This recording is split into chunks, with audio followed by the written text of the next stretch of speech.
The story of a deadly fire near Vandenberg Air Force Base that killed 4 people in 1977 is being featured in a documentary during the San Luis Obispo International Film Festival. The 3 that led the project came together in the most unassuming way, but the trio all had the same vision: to make sure the story is not forgotten. By chance, we all came together. A professor, his student, and a writer.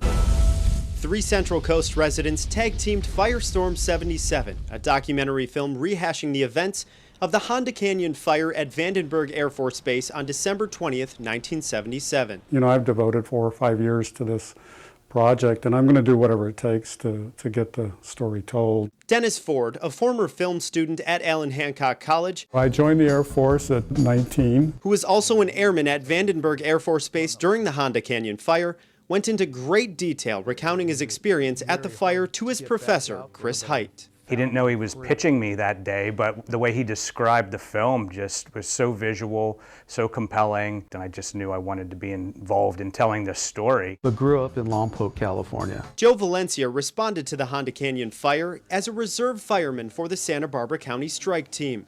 In 2004, Valencia wrote the book Beyond Tranqueon Ridge, a recollection of the events of the 24-hour fire event. I had in my mind some cinematic sceneries, and people even mentioned that should be a movie and this and that. And then all of a sudden, 12 years after writing the book, to meet Dennis and the possibility of a documentary about this was fantastic. Ford used Valencia's novel to help write the screenplay for Firestorm 77 in 2017, and in 2018 the 3 started production. After 25 hours of interviews and multiple visits to the site of the fire and grave sites of the lives lost, the film was completed last fall and submitted to the SLO Film Fest. It is the biggest thing possible. It's our neighborhood, and our neighborhood is acknowledging that fire.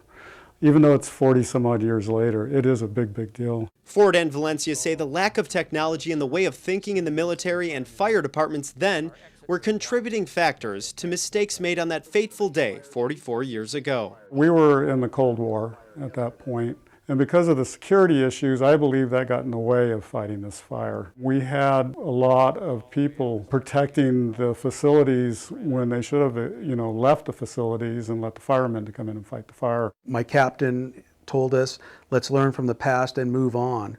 But there was no discussion of it. It was just held there for many years, kind of tucked under the rug, if you will. For our losses back then, in a sense, it's been rewarded by the knowledge and everything we've gained. The trio wants to make sure the lives of Colonel Joseph Turner, Fire Chief Billy J. Bell, Assistant Fire Chief Eugene Cooper, and Equipment Operator Clarence McCulley are not forgotten. These individual stories will really be impactful to the people who watch this film. I think it'll knock their socks off. I really do. It's going to open people's eyes to what firefighters go through.